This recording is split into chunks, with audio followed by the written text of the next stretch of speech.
भाई श्री राजीव जी इस नए भारत की संकल्पना के बारे में आपको प्रबोधन देंगे और आपके भीतर वो जोश भरेंगे जिससे कि आप भारत के भाग्योदय के लिए पूरी ऊर्जा के साथ आगे बढ़ें और भारत को विश्व की सबसे बड़ी महाशक्ति के रूप में प्रतिष्ठापित करने के लिए यदि आत्म बलिदान भी देना पड़े तो भी ना घबराएं। भाई राजीव जी। परम पूजनीय स्वामी जी, भारत देश के सभी सम्माननीय बहनों भाइयों, अभी थोड़ी देर पहले आप स्वामी जी के मुख से सुन रहे थे भारत की जो दुर्दशा है वो क्या है और भारत की दुर्दशा को ठीक करने के लिए जो भारत स्वाभिमान की नीतियां हैं और उद्देश्य हैं वो क्या है।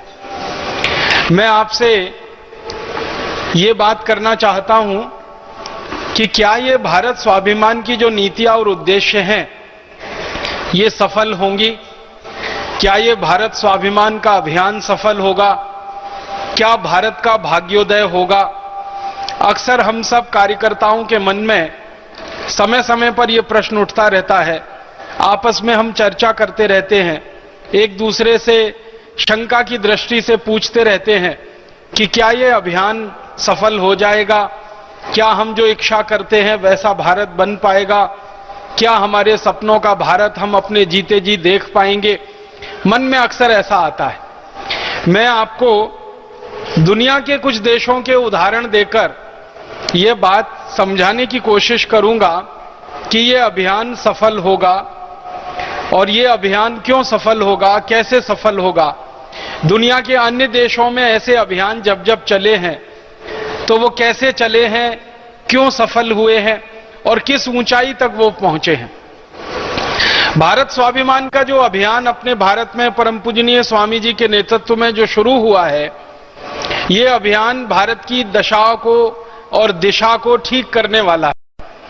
भारत की गरीबी, भारत की भूखमरी, भारत की बेरोजगारी, भारत के किसानों की बेबसी, भारत के मजदूरों की लाचारी, हमारे देश की महिलाओं बहनों पर होने वाले अत्याचार, हमारी माताओं बहनों की लुटने वाली इज्जत, ये जो सारे गंभीर प्रश्न पैदा हुए हैं हमारे देश में, इन प्रश्नों का समाधान ढूंढने का प्रयास है ये भारत स्वाभिमान का अभियान। और इस अभियान की सफलता 100% निश्चित है।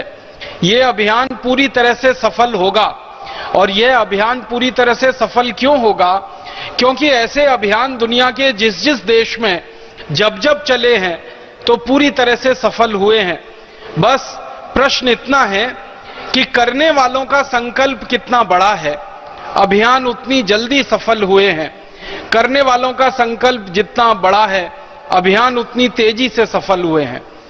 भारत में जो अभियान अभी शुरू हुआ है व्यवस्था परिवर्तन का, भारत में ये जो भारत स्वाभिमान अभियान शुरू हुआ है नीतियों के परिवर्तन का, यह अभियान अलग अलग समय पर दुनिया के 70 से ज्यादा देशों में चल चुका है। मैं कुछ उदाहरण से आपको बताऊं। जैसे हम भारत स्वाभिमान अभियान भारत में इस समय चला रहे हैं, आज से लगभग 250 वर्ष पहले ऐसा ही एक अभियान जापान में चला था जब जापान विदेशी शक्तियों का गुलाम हो गया था।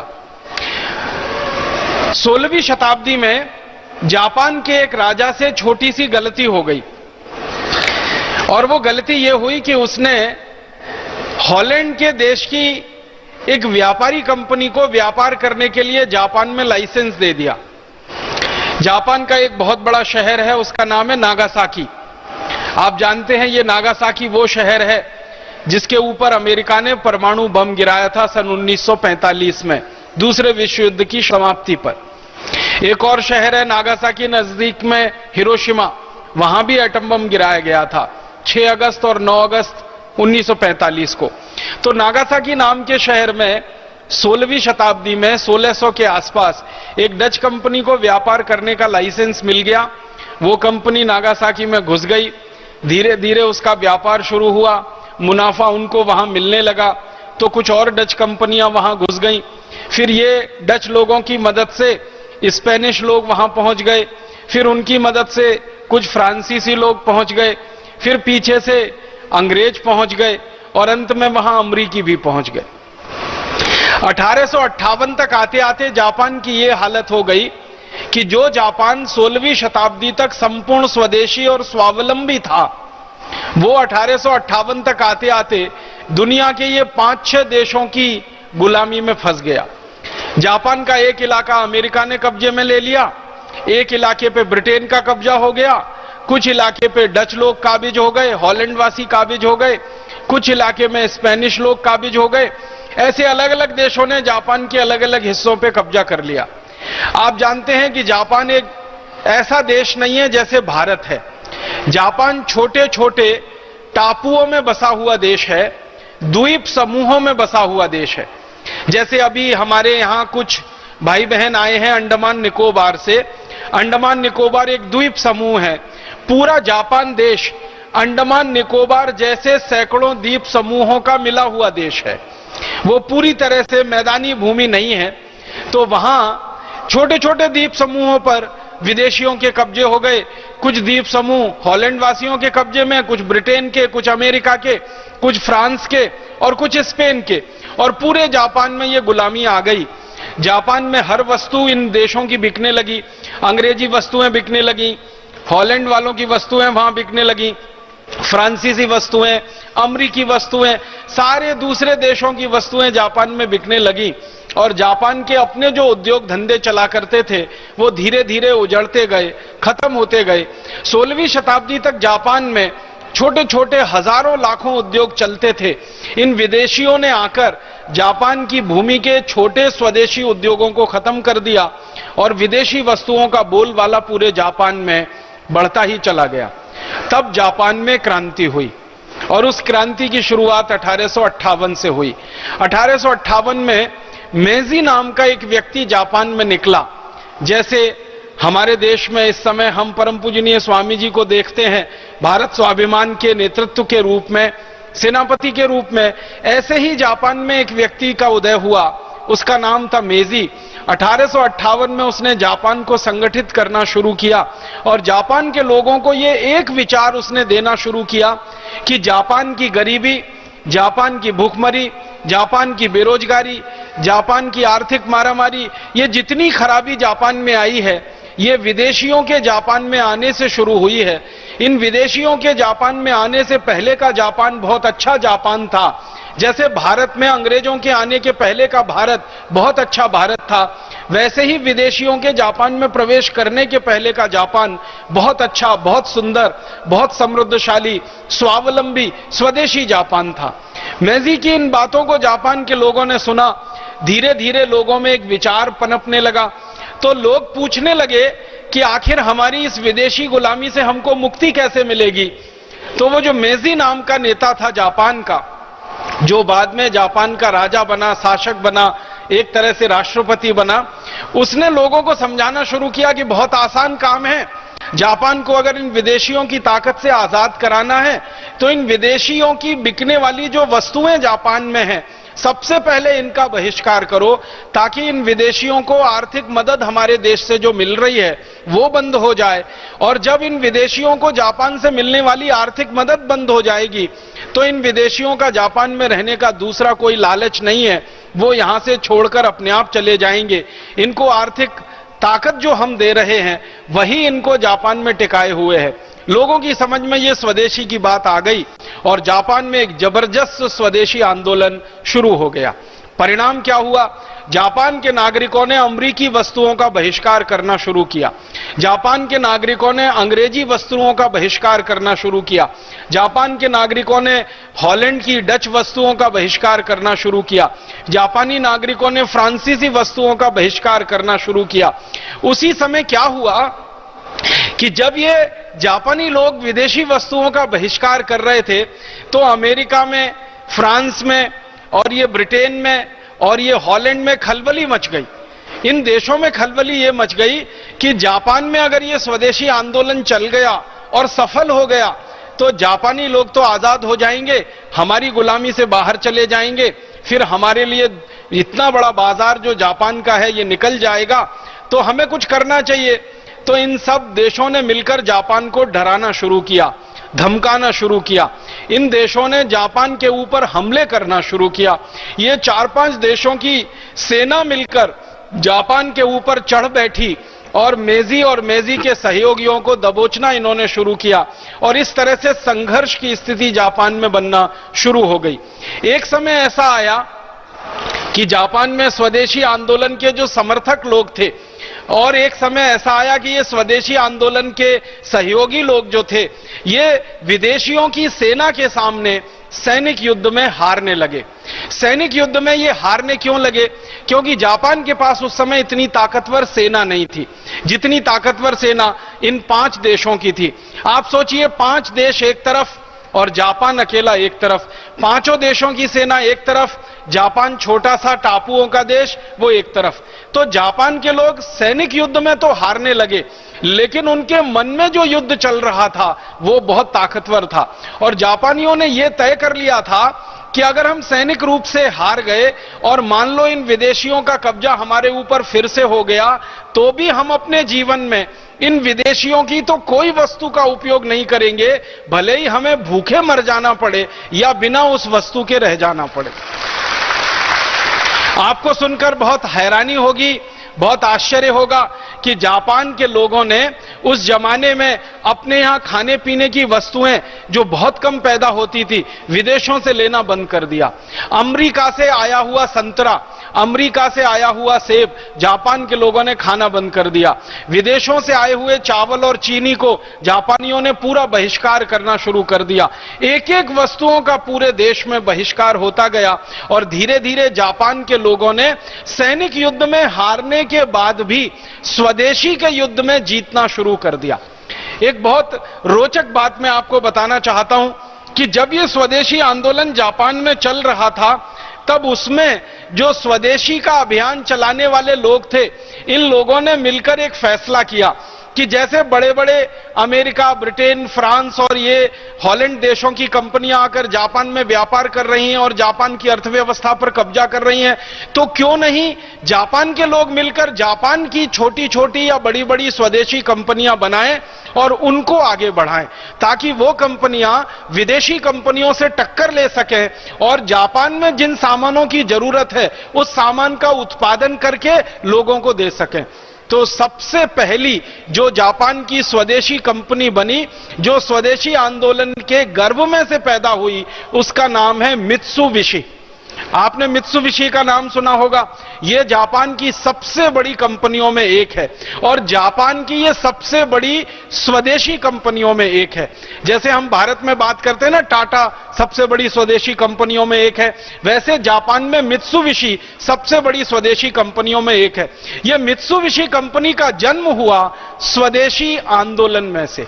जब जापान के लोगों ने यह तय किया कि कोई विदेशी माल हम नहीं खरीदेंगे, भले ही हमारे देश में वो माल ना बने, तो हमें हमारा ही बनाया हुआ सामान इस्तेमाल करना है। उसके लिए मित्सुबिशी कंपनी को इन्होंने बनाया। फिर जापानी लोगों ने देखिए क्या किया, मित्सुबिशी कंपनी में जापानी लोगों की भर्ती हुई। अब उनको टेक्नोलॉजी सीखनी थी, उनको तकनीकी सीखनी थी, क्योंकि जापान में उस जमाने में बहुत अच्छी तकनीकी नहीं हुआ करती थी। तो ये मित्सुबिशी कंपनी के इंजीनियर जो हुआ करते थे, इनको विदेश में पढ़ने के लिए भेजा जाता था। सबसे ज्यादा ये जाते थे पढ़ने के लिए जर्मनी में।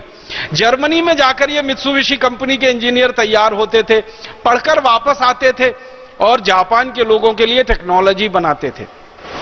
इनका तरीका क्या था, जर्मनी में गए, वहां मशीनों को देखा, मशीनों को खोला, खोलने के बाद फिर वापस बंद किया, फिर खोला, फिर बंद किया, इतने में मशीन बनाना सीख लेते थे और वापस आकर वैसी की वैसी ही मशीन बना देते थे जो जर्मनी में उन्होंने खोलकर देखी होती थी। इस तरह से जापान में मशीनरी का निर्माण शुरू हुआ। इस तरह से उन्होंने तकनीकी का अपने देश में बढ़ावा देना शुरू किया। तकनीकी जैसे जैसे बढ़ती गई वैसे वैसे मित्सुबिशी कंपनी के नीचे काम करने वाली छोटी कंपनियों की संख्या बढ़ती गई। एक समय ऐसा आया कि मित्सुबिशी एक बड़ी कंपनी, उसके नीचे छोटी छोटी सैकड़ों सैकड़ों छोटी छोटी दूसरी कंपनियां। फिर इसी तरह से जापान में याशिका निकला, फिर और कंपनियां निकली, फिर धीरे धीरे फैलता गया और एक समय जापान में ऐसा आया कि अमेरिका और ब्रिटेन और हॉलैंड और फ्रांस और रूस, इन पांचों देशों की कंपनियां जो जापान में पैदा करती थी उससे बेहतर सामान जापानी कंपनियों ने बनाना और सस्ती कीमत पे बनाना शुरू कर दिया और इन कंपनियों को जापान के बाजार में जापानियों ने बुरी तरह से पीट दिया और उसके बाद ये सारी की सारी कंपनियां एक एक करके जापान से निकलती गई और धीरे धीरे जापान जो है बेहतर होता चला गया और जापान आज सारी दुनिया के सामने जो खड़ा है ये स्वदेशी आंदोलन में से पैदा हुआ जापान है। आज का जो जापान है ये सारी दुनिया के लिए आश्चर्य का विषय है, हैरानी का विषय है। सारी दुनिया के लोग कहते हैं कि जापान के लोगों ने तकनीकी सीखी, लेकिन वो जापानी भाषा में सीखी। वो जर्मनी गए, थोड़े लोगों ने जर्मन सीखकर तकनीकी सीखी, उसको वापस लाकर जापानीज भाषा में भाषांतर किया और उसके बाद हजारों लाखों करोड़ों लोगों को सिखा दिया और इसमें से जापान बढ़ गया और इसमें से जापान निकल गया। फिर धीरे धीरे इन विदेशियों के प्रभाव को जापान ने अपनी शक्ति से, जो आर्थिक शक्ति थी, कम किया और आज जापान सारी दुनिया में स्वदेशी स्वावलंबी देश के नाम पर खड़ा हुआ है। एक जमाने का जापान जो पूरी तरह से विदेशी ताकतों के नीचे दबा हुआ था, आज पूरी ताकत से विदेशियों के सामने सीना ठोक कर खड़ा हुआ है। अभी तो ये हैरानी होती है सारी दुनिया के व्यापारियों को, उद्योगपतियों को, अर्थव्यवस्था चलाने वाले जो नेता होते हैं उनको, कि जापान ने मात्र 1858 से 2009 के बीच में इतनी तेजी से तरक्की की। आपको मालूम है जापान की जनसंख्या भारत के कई राज्यों की जनसंख्या से कम है। जापान की जो कुल जनसंख्या है वो भारत में उत्तर प्रदेश की जनसंख्या से कम है। उत्तर प्रदेश जो है ना जनसंख्या में जापान से बड़ा है और क्षेत्रफल में देखा जाए तो भी उत्तर प्रदेश जापान से बड़ा है। जापान का क्षेत्रफल भारत के एक राज्य उत्तर प्रदेश से कम है, जापान की जनसंख्या भारत के एक राज्य उत्तर प्रदेश से कम है, लेकिन जापान अभी आर्थिक ताकत में सारी दुनिया में अमेरिका को टक्कर दे रहा है और अमेरिका की बड़ी बड़ी कंपनियों को जापानी कंपनियों ने खरीद लिया है और अमेरिका की अर्थव्यवस्था पर बहुत बड़े पैमाने पर जापान का कब्जा हो गया। अभी उनके यहां आप सुन के हैरान हो जाएंगे, जमीन अच्छी नहीं है। मैंने कहा ना जापान टापुओं का देश है, जमीन अच्छी नहीं है, बीच बीच में जमीन है, बाकी समुद्र है, दलदली जमीन है, खाने के लिए कोई बहुत अच्छा पैदा नहीं हो सकता, सिवाय चावल के दूसरी बहुत खेती कोई हो नहीं पाती वहां पर। और चावल भी जो जापान में पैदा होता है वो कोदो किस्म का चावल होता है। हमारे ये पहाड़ में उत्तराखंड में एक कोदो नाम का चावल होता है, आसाम में भी होता है, उधर और उत्तर पूर्वी दूसरे राज्यों में भी कोदो होता है। कोदो के अलावा दूसरा कोई चावल पैदा नहीं होता जापान में। कोदो से ज्यादा बेहतरीन क्वालिटी का चावल दुनिया के कई दूसरे देशों में पैदा होता है। किसी भी जापानी को आप पूछेंगे इस समय कि आप कोदो चावल खाते हैं? हाँ खाते हैं। क्वालिटी में तो बहुत अच्छा नहीं है, हाँ बहुत अच्छा नहीं है, लेकिन फिर क्यों खाते? किसी भी जापानी से बात करिए, वो बोलेगा कि हाँ हम कोदो चावल खाते हैं, हमारा चावल क्वालिटी में उतना अच्छा नहीं है, दुनिया के कई देशों के पास हमसे भी ज्यादा अच्छी क्वालिटी का चावल है। जैसे भारत में बासमती पैदा होता है, वो दुनिया में सबसे अच्छी क्वालिटी का माना जाता है। तो उन जापानियों से आप पूछेंगे भारत से बासमती चावल खरीद के क्यों नहीं खाते? इसी तरह से जापान में अच्छे फल पैदा नहीं होते हैं तो दुनिया के दूसरे देशों में बहुत अच्छे फल पैदा होते हैं। तो जापानियों से पूछिए दूसरे देशों से खरीदकर फल क्यों नहीं खाते हैं? आपको मालूम है जापान में चरागाह नहीं है, गाय बैल भैंस पाल नहीं सकते क्योंकि चरागाह ज्यादा नहीं है, तो दूध की व्यवस्था नहीं है। तो जापानी लोग चाय भी पीते हैं ना तो बिना दूध की पीते हैं। तो जापानियों से अगर हम ये पूछें कि दूसरे देशों से दूध क्यों नहीं खरीद लेते अपनी चाय में डालने के लिए, तो वो सारे जापानी एक ही एक जवाब देते हैं कि कोई चीज हमारे देश में कम क्वालिटी की है, कोई चीज हमारे देश में घटिया क्वालिटी की है, या कोई चीज हमारे देश में सबसे रद्दी क्वालिटी की है, फिर भी हम उसी का इस्तेमाल करते हैं क्योंकि वो स्वदेशी है, क्योंकि वो स्वदेशी है, क्योंकि वो स्वदेशी है। ये जो स्वदेशी की भावना है ये किसी देश को बनाती है और बहुत आगे बढ़ाती है। जापान के बारे में एक आखिरी और महत्वपूर्ण बात कहना चाहता हूं। जब ये क्रांति शुरू हुई जापान में सन 1858 में, उस समय जापान में पूंजी की बहुत कमी थी, पैसा नहीं था उनके पास, कैपिटल नहीं था उनके पास। आप जानते हैं कोई भी उद्योग बनाना हो और किसी भी उद्योग को चलाना हो तो चार चीजें उसमें चाहिए। एक तो चाहिए पूंजी जिसको हम कैपिटल इन्वेस्टमेंट कहते हैं, दूसरा चाहिए श्रम माने जो हमारे मजदूर हैं। तीसरा चाहिए हमें संसाधन, जिसको हम अंग्रेजी में रॉ मटेरियल कहते हैं, कच्चा माल कहते हैं। और चौथी चाहिए हमारे देश की वातावरण, कानून और व्यवस्था की अनुकूलता। ये चार चीजें एक साथ हों तब कहा जाता है कि किसी देश में उद्योग का विकास होता है।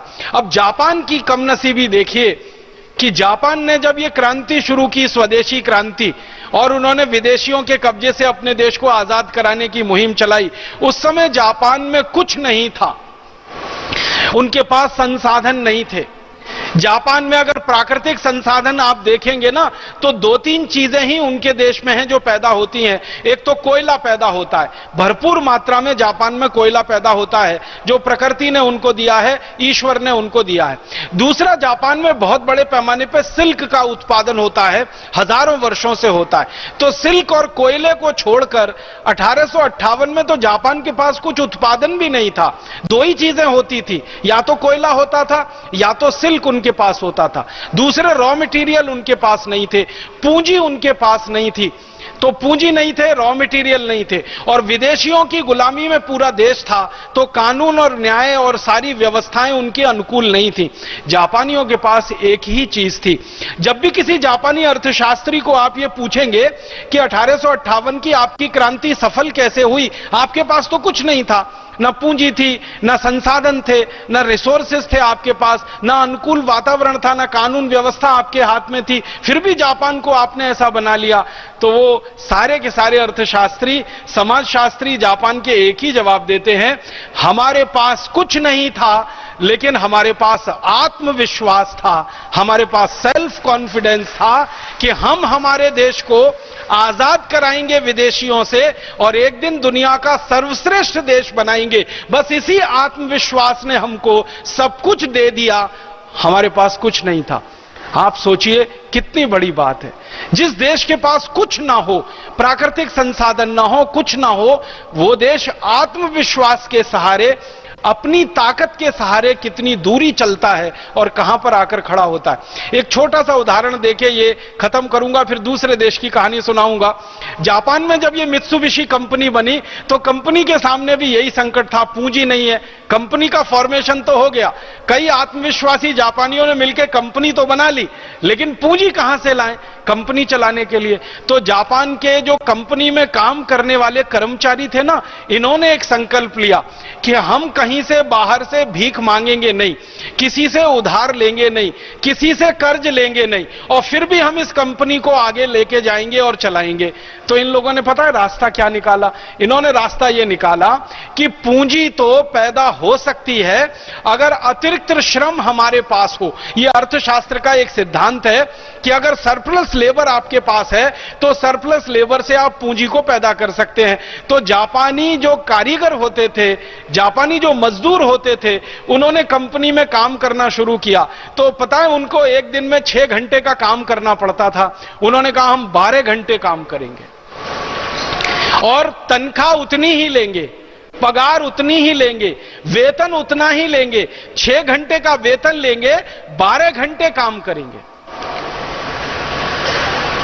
आप सोच रहे हैं, 6 घंटे का वेतन लेंगे, 12 घंटे काम करेंगे, 4-5 घंटे का वेतन लेंगे, 12 घंटे काम करेंगे, माने अतिरिक्त श्रम करेंगे। और सारे जापान के मजदूरों ने पूरे देश के छोटे छोटे बड़े बड़े कारखानों में इस उद्देश्य से काम करना शुरू किया कि हमारे देश के पास पूंजी नहीं है, हमें पूंजी पैदा करनी है, विदेशों से हमें हाथ फैला के भीख मांगनी नहीं है, कर्ज किसी से लेना नहीं है, हम अपने श्रम का बलिदान करेंगे, श्रम का उपयोग करेंगे, ज्यादा देर तक श्रम करेंगे। 6 घंटे का काम 12 घंटे और 13 घंटे, 14 घंटे, कई कई फैक्ट्रियों में तो लोग 16-16 घंटे काम किया करते थे, तनख्वाह और वेतन सिर्फ 6 घंटे का लिया करते थे। इसमें से पूंजी पैदा हुई। और ध्यान रखिएगा, यह काम जापान के मजदूरों से किसी ने जबरदस्ती नहीं कराया, अपनी स्वयं प्रेरणा से और भावना से उन्होंने यह काम किया। जापान का नेता आप सोचिए कितना तेजस्वी रहा होगा, कितना चमत्कारी रहा होगा, जिसका नाम मैजी मैंने आपके सामने लिया, जिसने जापान के लोगों में इतनी भावना भर दी कि दूसरों से भीख मांगने से अच्छा है हम ज्यादा मेहनत करके पूंजी बनाएं।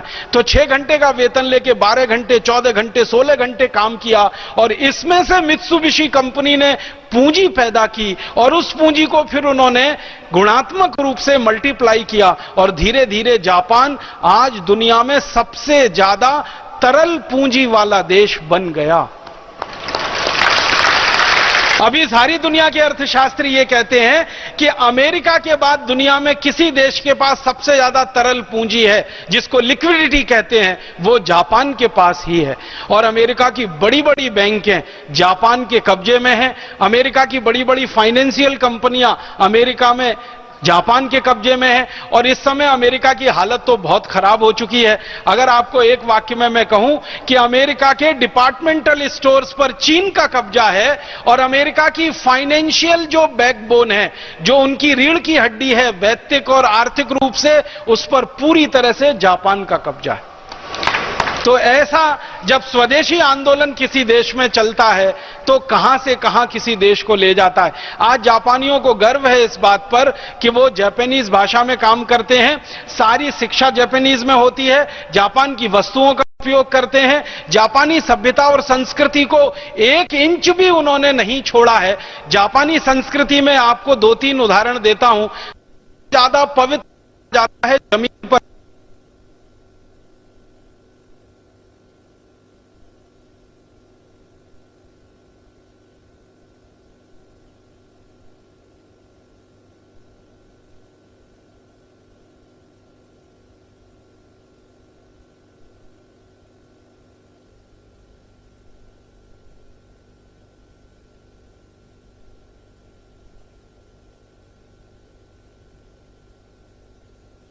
उन्होंने अपनी संस्कृति को नहीं छोड़ा। जापानी संस्कृति में माना यह जाता है कि लकड़ी के बर्तनों में खाना सबसे पवित्र होता है। आप जानते हैं भारत में भी साधु सन्यासी लकड़ी के पात्रों में ही भोजन करते हैं। जापान की संस्कृति में यह है कि लकड़ी के पात्र में ही भोजन करना सबसे पवित्र है। तो जापान के करोड़पतियों के घरों में लकड़ी का कटोरा मिलेगा, लकड़ी का गिलास मिलेगा, लकड़ी की चम्मच मिलेगी और घर में खाना बनाने के लिए जो थोड़े बहुत उपकरण लगते हैं वो भी सारे लकड़ी के ही मिलेंगे। आप किसी बड़े से बड़े जापानी के घर में जाएंगे, बैठने को कुर्सी नहीं मिलेगी, सोफा नहीं मिलेगा, सोने के लिए डबल बेड नहीं मिलेगा और आप उनसे पूछेंगे कि क्या आप गरीब हैं जो ये सोफा नहीं खरीद सकते, या आप जो है डबल बेड नहीं ले सकते, या डाइनिंग टेबल पे बैठ के खा नहीं सकते, तो वो आपको बहुत तेज गुस्सा होकर, हो सकता है गाली में भी आपसे बात करे और वो कहेगा कि हम ये सब कर सकते हैं लेकिन हम करते नहीं है क्योंकि हमारी संस्कृति में इसकी इजाजत नहीं। तो अपनी संस्कृति को नहीं छोड़ा, अपनी सभ्यता को नहीं छोड़ा, अपने धर्म को नहीं छोड़ा उन्होंने। जापानी लोग जानते हैं बौद्ध धर्म का पालन करते हैं। उस बौद्ध धर्म का पालन वो आज से नहीं हजारों वर्षों से अपने देश में करते आए। तो ना धर्म छोड़ा, ना संस्कृति छोड़ी, ना भाषा छोड़ा, ना उन्होंने अपना पहनावा छोड़ा, ना उन्होंने स्वदेशीपन छोड़ा, ना उन्होंने देशभक्ति छोड़ी अपनी। सब कुछ उनके यहां खून में, रग रग में बसा हुआ है। कारण उसका एक है कि जापान के विद्यार्थियों को बचपन से जो शिक्षा दी जाती है उसमें यह सबसे महत्वपूर्ण पाठ है जो सिखाया जाता है। जापानी होना क्या है, जापानी भाषा का महत्व क्या है, जापानी संस्कृति का महत्व क्या है, जापानी सभ्यता का महत्व क्या है, ये बच्चे वहां पहली कक्षा से सीखते हैं। और उनको पहली कक्षा से जब ये सब बातें बार बार सिखाई जाती हैं तो बड़े होकर उनमें जापान की भावना कूट कूट कर अपने आप आ जाती है। इसलिए वो कभी देशद्रोह नहीं करते और वो कभी अपने देश से गद्दारी नहीं करते। जापान में इतना शर्म माना जाता है किसी व्यक्ति के लिए कि अगर उसके ऊपर भ्रष्टाचार का थोड़ा बहुत कोई मामला खुल जाए तो। सामान्य रूप से आपने अगर अखबार पढ़े हो, समाचार पत्र पढ़े हो तो पता चलता है कि जापान का कोई नेता थोड़े भी भ्रष्टाचार में कहीं लिप्त पाया गया और उसकी बात अखबार में गलती से भी छप गई, अगले दिन वो आत्महत्या ही कर लेगा, इससे कम पे वो समझौता नहीं करेगा। और उनका कहना यह है कि मेरे देश की बदनामी हो उससे बेहतर यह है कि मैं खुद देश के लिए मर जाऊं। कितने प्रधानमंत्री वहां आत्महत्या कर चुके हैं। बाद में इंक्वायरी हुई, कमीशन बिठाए गए तो पता चला वो बात गलत थी, लेकिन वो आत्मसम्मान बचाने के लिए आत्महत्या तो कर ही लेते हैं। ऐसा जापान बना स्वदेशी आंदोलन के गर्भ में से निकल के, जो स्वदेशी आंदोलन वहां 1858 में चला। तो मेरा मानना है कि जब जापान जैसा देश, जो जनसंख्या में हमसे बहुत छोटा, क्षेत्रफल में हमसे बहुत छोटा, संसाधनों में हमसे बहुत कम, सभ्यता और संस्कृति में शायद हमसे कम पुराना, हमारी सभ्यता और संस्कृति तो उनसे कई हजार गुना ज्यादा साल पुरानी है, इन सब चीजों में हमसे कम होने पर भी जापान अगर सफल हो सकता है, स्वदेशी आंदोलन को चला सकता है, अपने देश को स्वावलंबी और स्वाभिमानी बना सकता है, तो भारत देश में भी अपना अभियान जो भारत स्वाभिमान का है ये जरूर सफल होगा, क्योंकि हमारे पास तो ताकत में जापान से कई गुना ज्यादा संसाधन है, जापान से कई हजार गुना ज्यादा पुरानी संस्कृति और सभ्यता और हमारी परंपरा है, जापान से कई हजार गुना ज्यादा लोग हमारे देश में हैं जो इस अभियान में लगने की तैयारी में हैं, और जापान से कई हजार गुना ज्यादा सामूहिक रूप से लोगों का आत्मविश्वास हमारे पास है। इसलिए मुझे लगता है कि भारत स्वाभिमान का अभियान तो जरूर सफल होने वाला है। आने वाले समय में हम सारे देश के सामने और दुनिया के सामने ये दूंगा, ये उसकी डायरी के वाक्य हैं, शब्द हैं। और उसने लूटमार शुरू की, लूटमार करके धन और संपत्ति स्पेन लाना शुरू किया। इस लूटमार में माया सभ्यता के लोगों के साथ उसका संघर्ष हुआ, और फिर माया सभ्यता के लोगों को निर्दयता से मारना शुरू किया कोलंबस और उनके लोगों ने।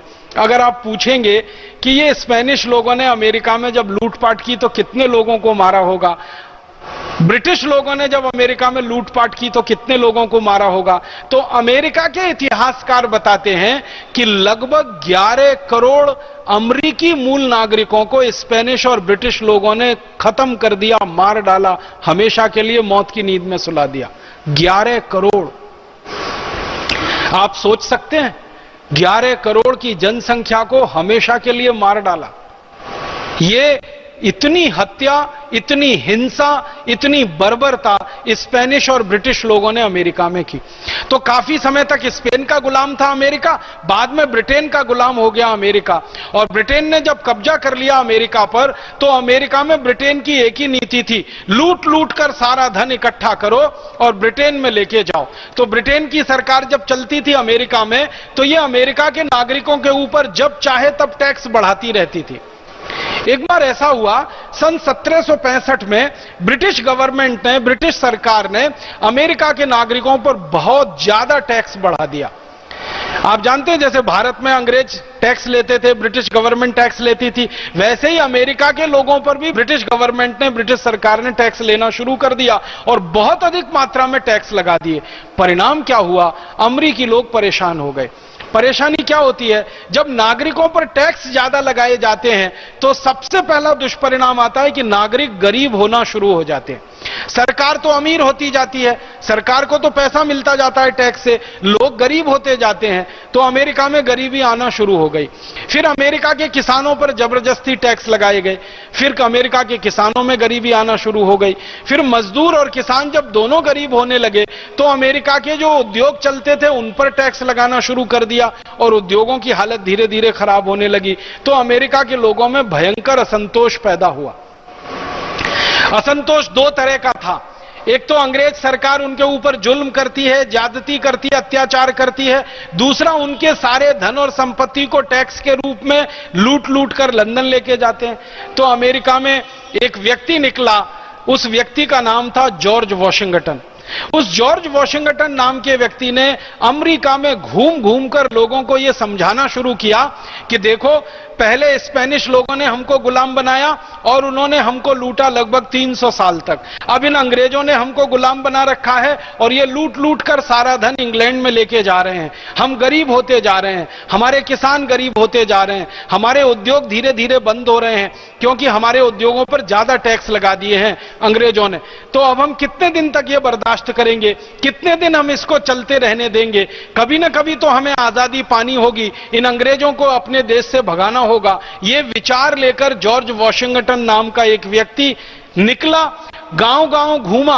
अमेरिका में उस जमाने में 13 राज्य हुआ करते थे, एक वर्जीनिया होता था, एक मैरीलैंड हुआ करता था, ऐसे 13 राज्य हुआ करते थे, ये पूरे राज्यों में घूमा, घूम घूम कर उसने संगठन खड़ा किया। संगठन खड़ा करके ताकत उसके हाथ में आई, और जैसे ही उसके हाथ में ताकत आई, माने संगठन की ताकत खड़ी हुई, उसने ऐलान कर दिया। और 1775 के साल में जॉर्ज वॉशिंगटन ने ऐलान कर दिया कि अब हम अंग्रेजों की गुलामी में नहीं रहेंगे और अपने देश को हम आजाद करा के ही रहेंगे। उसने एक डिक्लेरेशन किया और उस डिक्लेरेशन पर पूरी अमरीकियों की मोहर लगी। अमरीकियों ने उसको समर्थन दिया और उसका वो घोषणा था वो ये कि आज से हम अमेरिका माने उत्तरी अमेरिका अंग्रेजों की गुलामी से अपने को आजाद घोषित करते हैं, और जहां जहां अंग्रेजों की सेना है और जहां जहां अंग्रेजों के प्रतिष्ठान है, इन सबको या तो हम बंद कराएंगे या इन अंग्रेजों को अपने देश में से मारकर भगाएंगे। तो 1776 से 4 जुलाई को उसने घोषणा कर दी जॉर्ज वॉशिंगटन ने, और अमेरिका के लोगों ने उसको समर्थन दिया। उसके बाद 1776 4 जुलाई से 1 अक्टूबर 1781 तक अमेरिका में भयंकर घमासान चला, बहुत घमासान चला, भयंकर युद्ध हुआ। एक तरफ अमेरिका के लोगों की सेना, दूसरी तरफ अंग्रेजों की सेना, जगह जगह युद्ध हुए। अगर आप थोड़ा भी इतिहास पढ़ते होंगे और इतिहास के विद्यार्थी रहे होंगे तो अंतर्राष्ट्रीय इतिहास में एक बड़ी घटना बताई जाती है, बोस्टन टी पार्टी। वो बोस्टन टी पार्टी क्या थी? बोस्टन नाम का एक शहर है, वहां पर अमरीकियों ने अंग्रेजों की एक बहुत बड़ी छावनी हुआ करती थी, उसमें आग लगा दी थी और अंग्रेजी सेना के सैनिकों को मार डाला था अमरीकी लोगों ने, और अमरीकी साधारण लोगों ने यह काम किया था। और उसके बाद फिर वहां से यह सारा युद्ध फैलता चला गया और 1781 तक आते आते सारे अंग्रेजों का नामो निशान अमरीकियों ने मिटा दिया और एक तरह से अमेरिका पूरी तरह से अंग्रेजों की गुलामी से आजाद हो गया। जब अमेरिका आजाद हुआ अंग्रेजों की गुलामी से, तो सबसे पहला काम उन्होंने जो अपने देश में किया वो ये कि अंग्रेजों की वस्तुओं का संपूर्ण बहिष्कार और अमरीकी वस्तुओं का संपूर्ण रूप से स्वीकार। आपको सुनकर हैरानी होगी, जब 1776 में यह आंदोलन चल रहा था अमेरिका में, आजादी का आंदोलन, उसका मूल सिद्धांत था स्वदेशी, मूल भावना थी स्वदेशी। अमरीकियों को यह संकल्प कराया जाता था। जॉर्ज वॉशिंगटन खुद बड़ी बड़ी सभाएं करता था और सभा में हाथ उठाकर सबसे संकल्प कराता था कि हम संकल्प करते हैं कि आज से अंग्रेजी वस्त्रों का संपूर्ण बहिष्कार करेंगे क्योंकि हमें अमेरिका की आजादी चाहिए, और लोग हाथ उठा के समर्थन करते थे।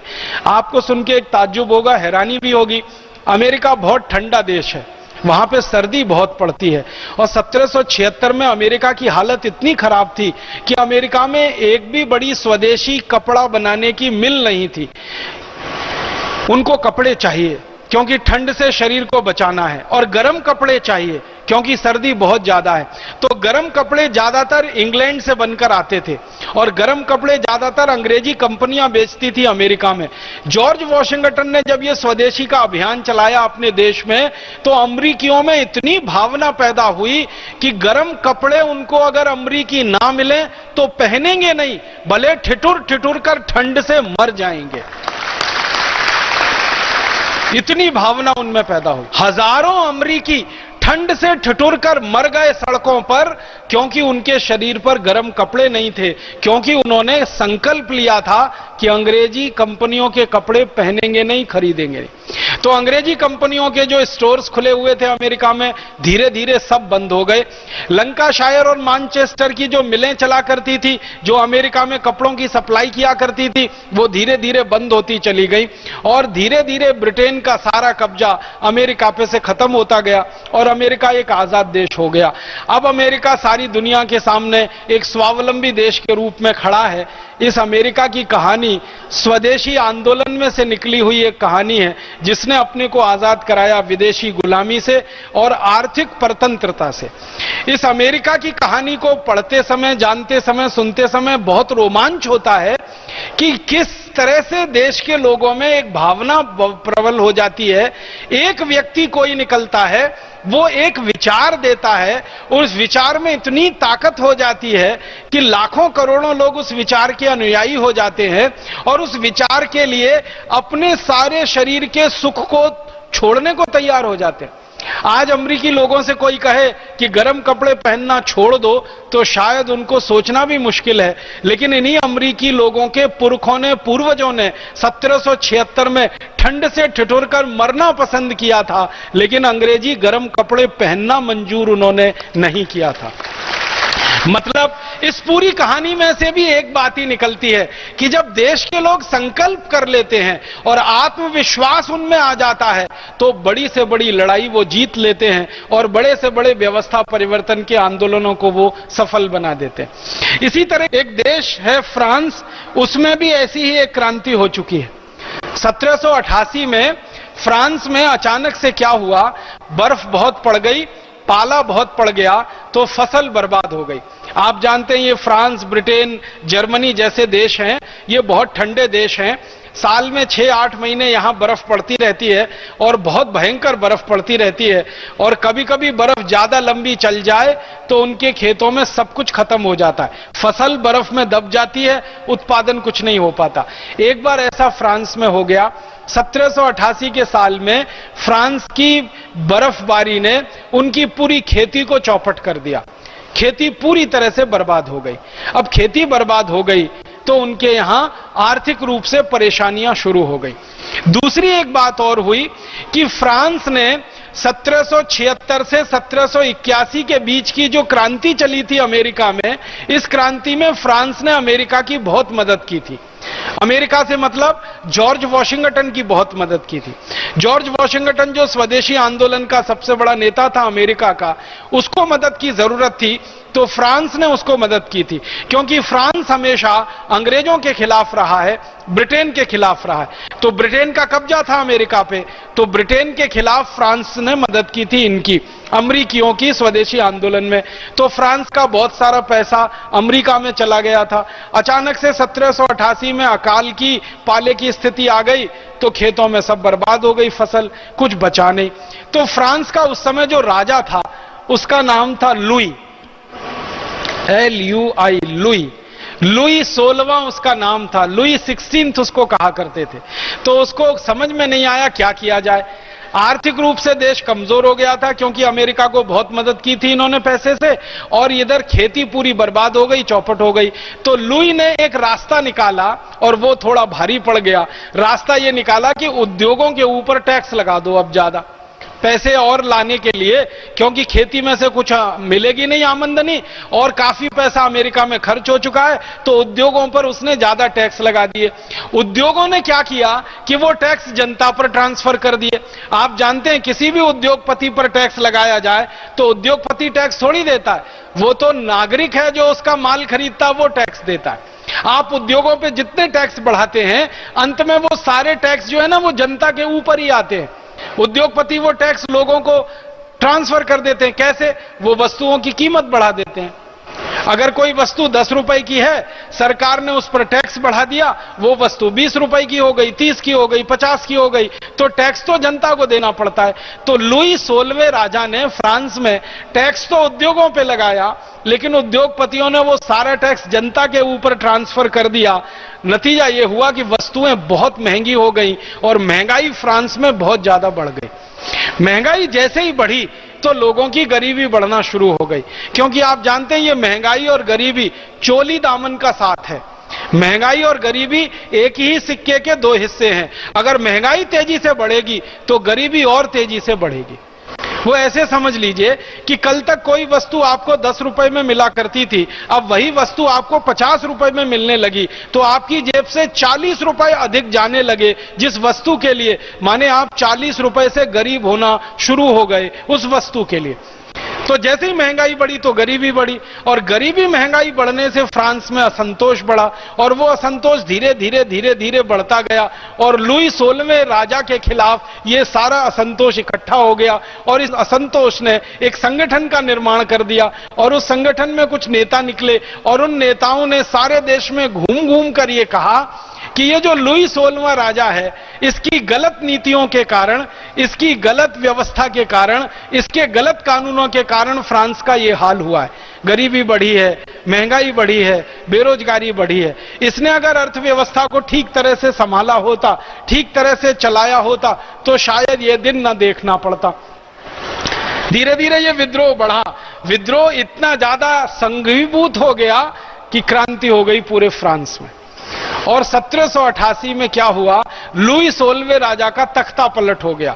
तख्ता पलट होने के बाद उसको गिरफ्तार कर लिया और साधारण लोगों ने मिलकर उसका सिर काट दिया, राजा को मार दिया।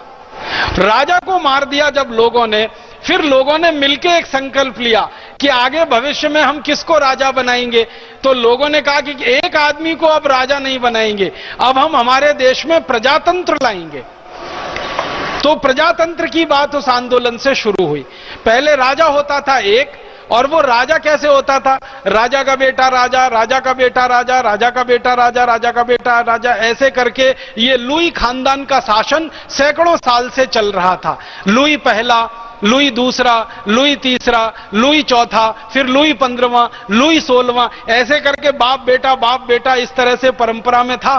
तो फ्रांसीसी लोगों ने कहा कि ये बाप बेटे राजा होते रहते हैं, एक ही खानदान का शासन पूरे देश में चलता रहता है, दूसरों को किसी को मौका नहीं मिलता, अब हम हमारे शासन पद्धति को बदलेंगे। तो लुई 16वें की हत्या होने के बाद फ्रांसीसी लोगों ने तय किया कि हम प्रजातंत्र लाएंगे और जनता के द्वारा राजा को चुनवाएंगे, जनता सीधे राजा को चुनेगी। अब तक क्या होता था, राजा अपने बेटे को राजा बना देता था, जनता का उसमें कोई सहभाग नहीं होता था। तो उन्होंने कहा अब जनता राजा को चुनेगी। तो इस तरह से 1788 में इस क्रांति के बाद फ्रांस में एक तरह से प्रजातंत्र आ गया और जनता ने सीधे प्रधानमंत्री को चुनना शुरू कर दिया, जो परंपरा आज तक फ्रांस में कायम है।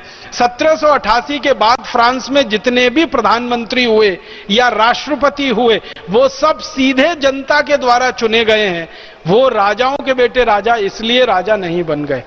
दूसरा, फिर उन्होंने तय किया कि हमारे देश में जब राजाशाही रही फ्रांस में, तो जो राजा के नजदीक लोग थे उनको तो सारी सुख सुविधाएं मिल जाती थी, जो आम आदमी था उनके लिए कोई सुविधा नहीं थी, शिक्षा की व्यवस्था नहीं थी। आपको सुनकर हैरानी होगी, 1788 तक फ्रांस में साधारण बच्चों को पढ़ाने के लिए कोई स्कूल नहीं था। 1788 तक फ्रांस में जो भी स्कूल चलते थे वो राजा के बच्चों के लिए होते थे या राजा के काम करने वाले अधिकारियों के बच्चों के स्कूल होते थे। तो लोगों ने कहा कि शिक्षा सबको मिलनी चाहिए। जैसे अभी थोड़ी देर पहले परम पूजनीय स्वामी जी आप कहते थे क्या गरीब क्या अमीर, सबको एक जैसी शिक्षा होनी चाहिए। यह बात 1788 में फ्रांस में शुरू हुई कि शिक्षा सभी को मिलनी चाहिए और शिक्षा का अधिकार सभी के लिए होना चाहिए। इसी तरह चिकित्सा सबको मिलनी चाहिए और चिकित्सा का अधिकार सभी को होना चाहिए। सभी बराबर हैं आपस में और सबका अधिकार समान होना चाहिए।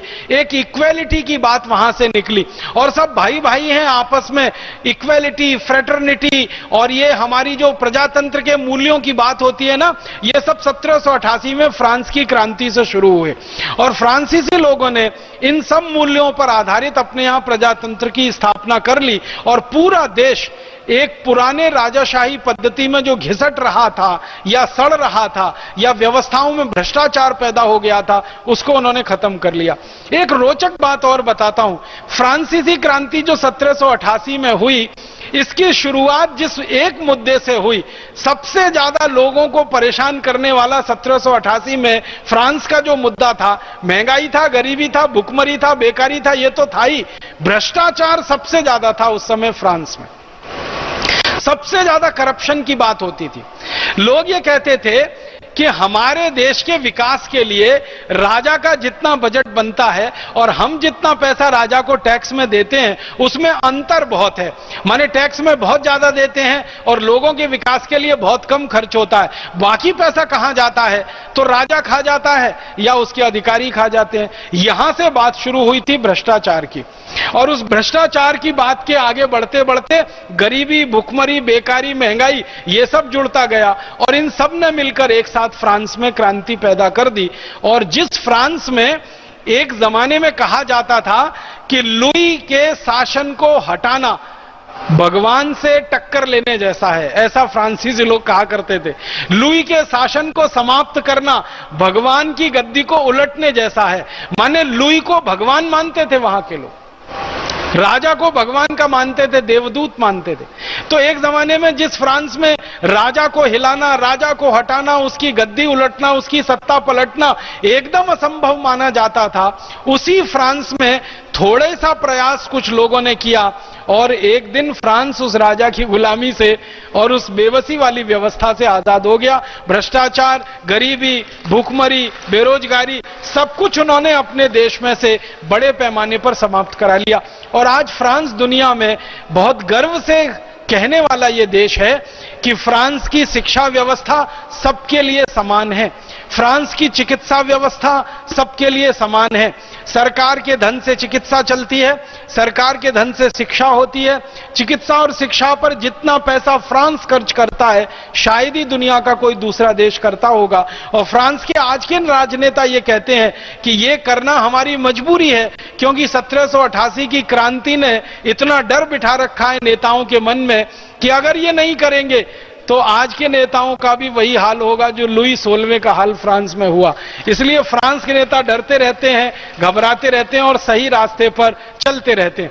आज फ्रांस में ऐसा माहौल है कि थोड़ा भी भ्रष्टाचार, थोड़ा भी करप्शन का मामला किसी एक प्रधानमंत्री के खिलाफ या राष्ट्रपति के खिलाफ आ जाए, तुरंत सरकार पलट जाती है, तुरंत सरकार बदल जाती है। तो ऐसी एक क्रांति फ्रांस में हुई है। एक और उदाहरण मैं आपको देना चाहता हूं, ऐसी एक क्रांति रूस में भी हुई है। एक जमाना था कि रूस में भी बहुत बुरा हाल हो गया था। 1917 के आसपास रूस में क्या हुआ, वैसे तो आप सभी जानते हैं, अगर थोड़ा भी इतिहास आप पढ़ते होंगे, 1914 में प्रथम विश्व युद्ध हुआ था दुनिया में। इस प्रथम विश्व युद्ध में रूस को लड़ना पड़ा जर्मनी के खिलाफ। जर्मनी एक तरफ था, जर्मनी ऑस्ट्रिया जैसे देश एक तरफ थे, रूस और रूस के सहयोगी देश एक तरफ थे। तो 1914 से 1917 3 साल विश्व युद्ध चला। इस विश्व युद्ध में रूस की आर्थिक रूप से बड़ी भारी नुकसान हो गया, कि बहुत नुकसान हो गया। रूस का पैसा बहुत ज्यादा डूब गया युद्ध में। रूस के कारखाने काफी हद तक बंद हो गए युद्ध के कारण।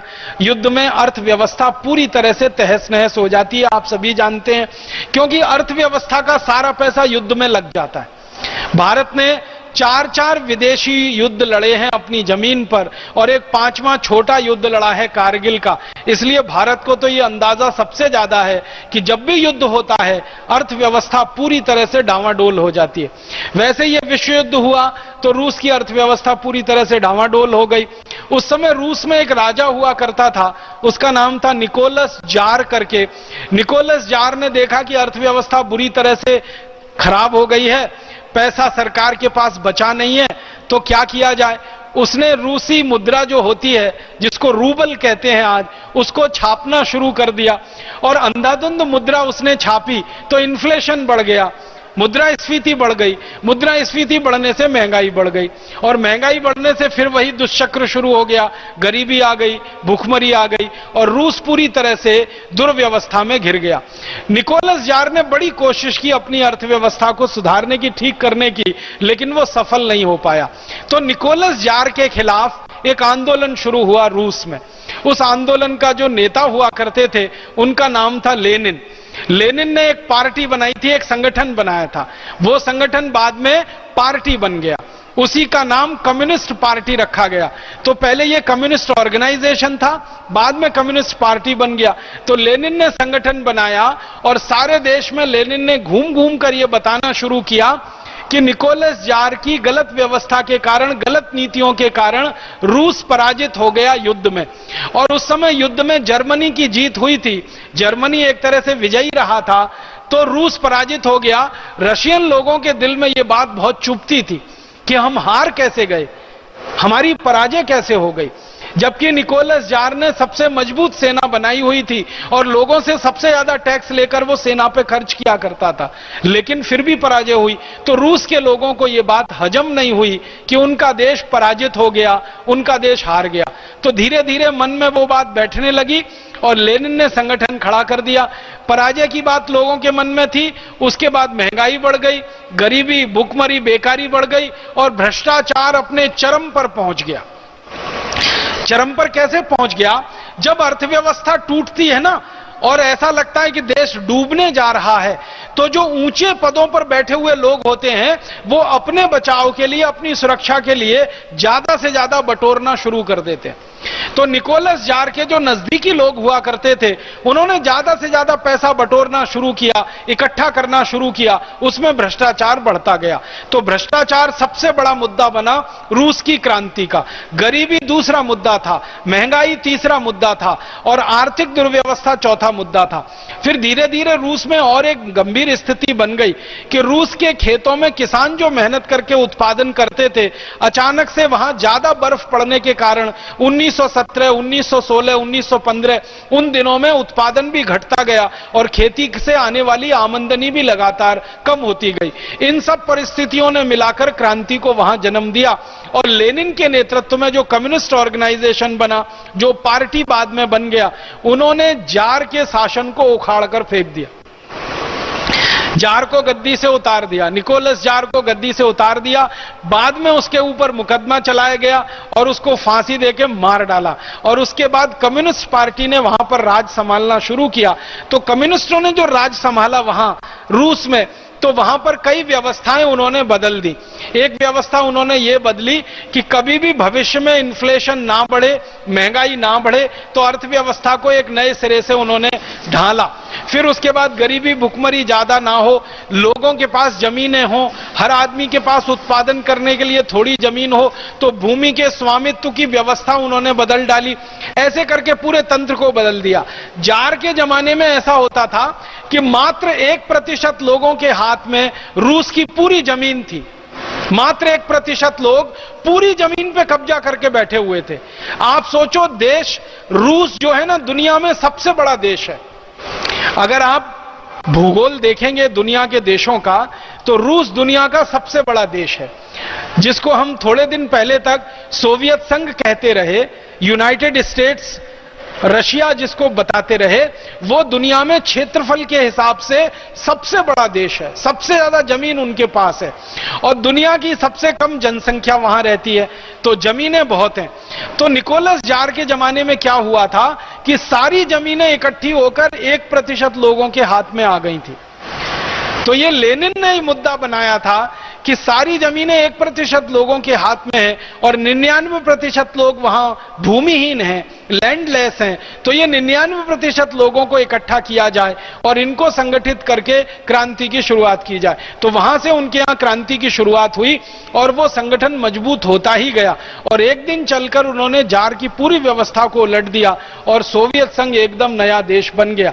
उसके बाद से सोवियत संघ ने अमेरिका के सामने सारी की सारी कंपटीशन लगा दी, पूरी की पूरी प्रतियोगिता लगा दी और रूस को ऐसा उन्होंने तय कर लिया था कि अमेरिका से किसी भी मामले में पीछे नहीं रहना चाहिए।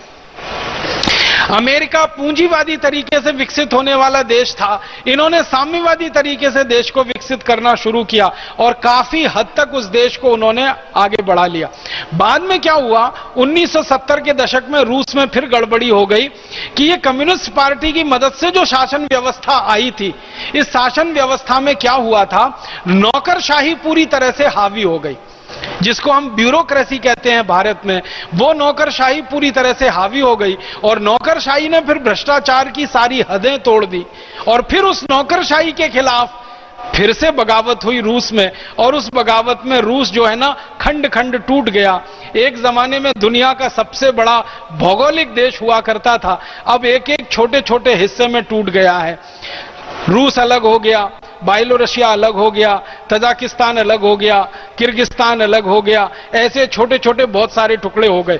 ध्यान इस बात को देना है कि 1977 में जब रिवॉल्यूशन हुआ, क्रांति हुआ, तो भ्रष्टाचार बड़ा मुद्दा था और 1970 के बाद जो काउंटर रिवॉल्यूशन शुरू हुआ रूस में, जिसकी परिणति 1996 में हुई, तो भी भ्रष्टाचार वहां सबसे बड़ा मुद्दा था।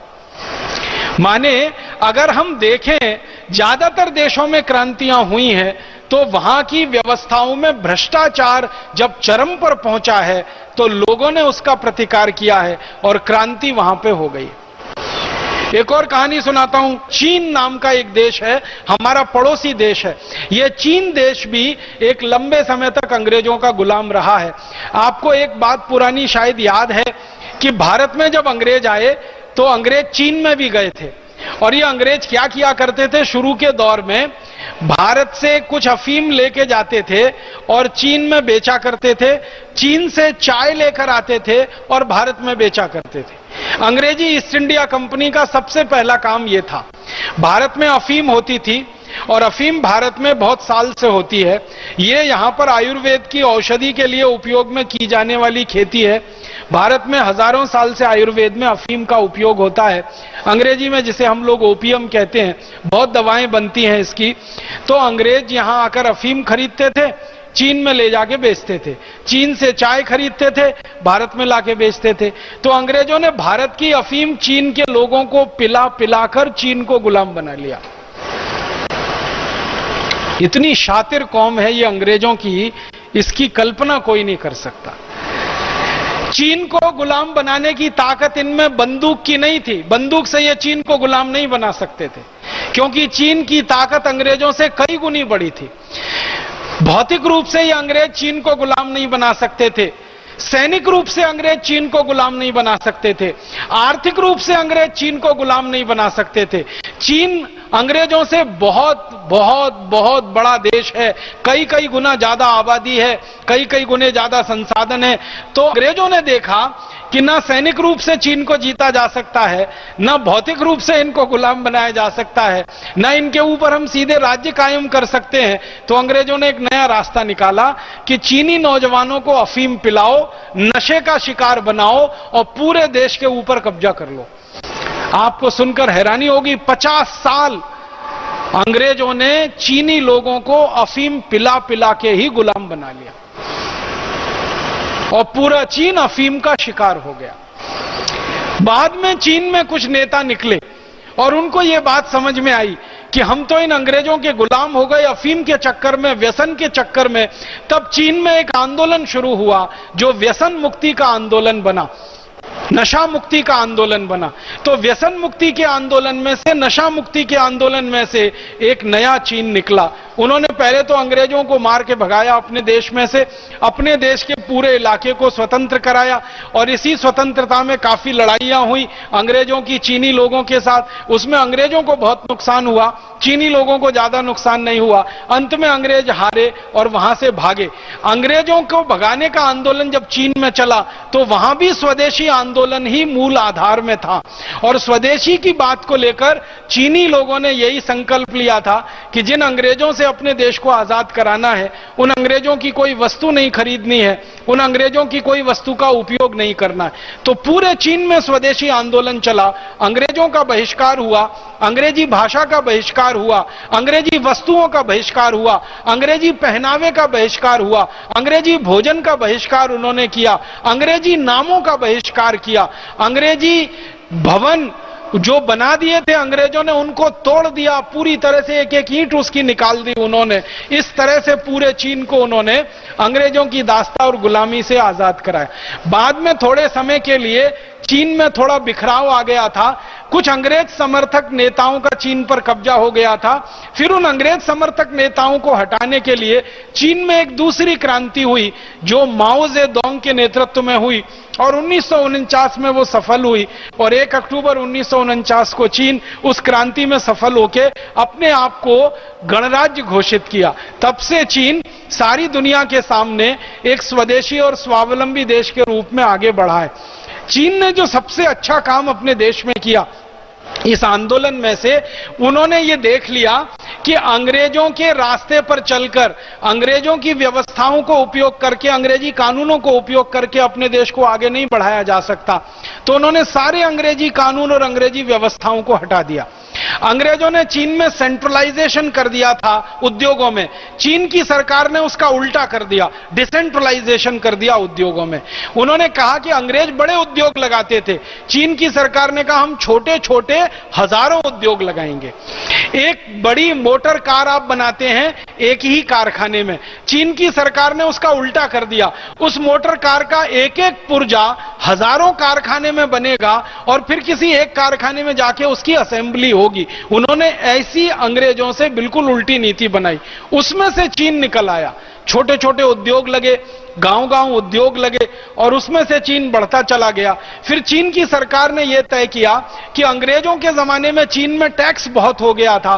चीन की सरकार ने कहा कि टैक्स हम कम से कम करेंगे और जो उद्योग उत्पादन करेंगे उनको टैक्स में ज्यादा से ज्यादा छूट देंगे।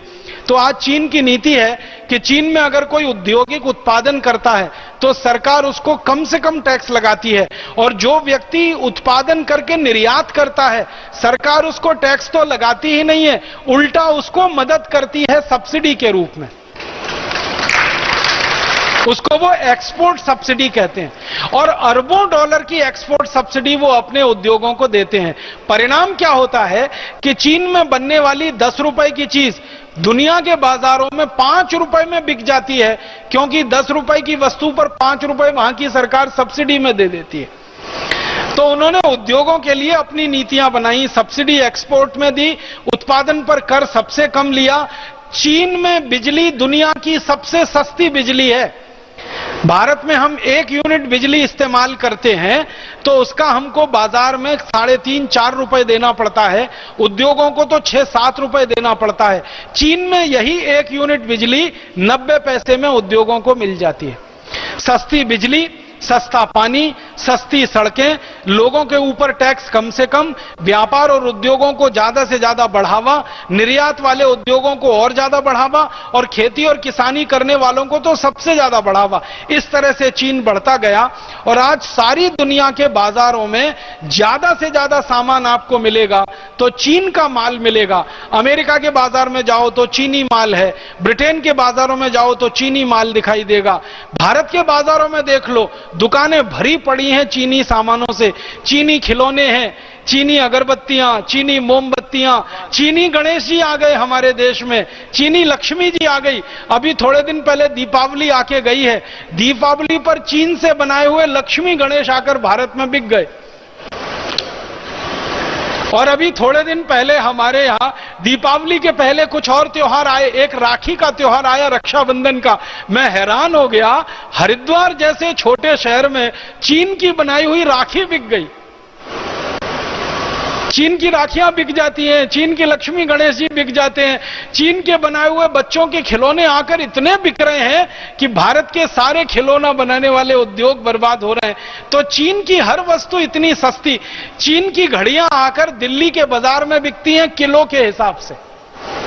घड़ी ले लो 1 किलो, 2 किलो, 5 किलो, तराजू में तौल के देता है। 1 किलो घड़ी 40 रुपए की, 2 किलो घड़ी 80-100 रुपए की। चांदनी चौक में आप जाइए दिल्ली में, चीन की घड़ियां किलो के हिसाब से मिलती है।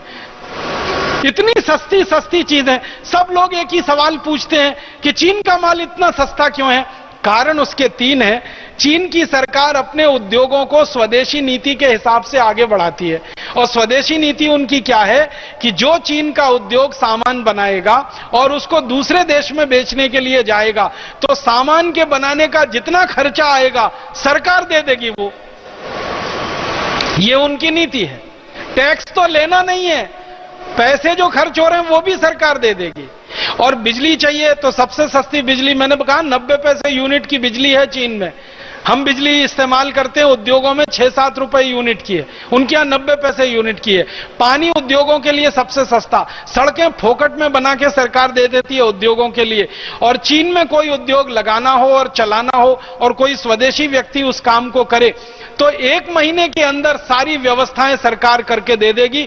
सड़क बना देगी, बिजली के तार डल जाएंगे, लाइनें खिंच जाएंगी, पानी पहुंच जाएगा। 1-1.5 महीने में आप अच्छे से इंडस्ट्री शुरू करिए और आप एक्सपोर्ट करने लगे तब तो आपका सारा खर्चा सरकार उठा लेगी। तो ये जो स्वदेशी नीति उनकी है, इस स्वदेशी नीति को वो 1949 से पालन कर रहे हैं और धीरे धीरे बढ़ाते जा रहे हैं। और आज सारे दुनिया के सामने चीन एक देश के रूप में खड़ा है। मैं आपको एक ही बात कहता हूं कि 1949 में चीन भुखमरी का शिकार था, भूखे मरने वाले लोगों का देश था।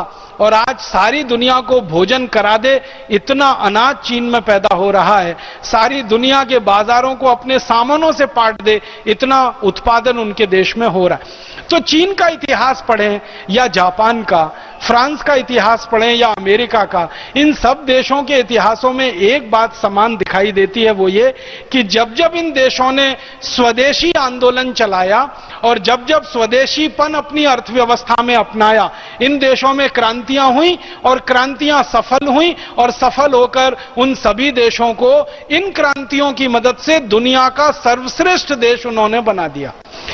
50 साल पहले का जापान, 50 साल पहले का चीन, 150 साल पहले का फ्रांस या 200-250 साल पहले का अमेरिका, किसी को विश्वास नहीं होता कि इतनी जल्दी तरक्की करके इतना ऊपर आ जाएगा। लेकिन ये सब देश तरक्की करके ऊपर आए तो उसके पीछे स्वदेशी का सिद्धांत, स्वदेशी का आंदोलन, स्वदेशी की भावना, आत्मविश्वास, आत्मसम्मान को बनाए रखने की मन में जिजीविषा, इन सब मूल्यों ने मिलकर उनके देश को आगे बढ़ाया। अब मैं आखिर में भारत की बात करना चाहता हूं कि ये सारे देश अगर सफल हो सकते हैं स्वदेशी का सिद्धांत अपनाकर, तो भारत सफल क्यों नहीं हो सकता स्वदेशी का सिद्धांत अपनाकर? सीधी सी बात है।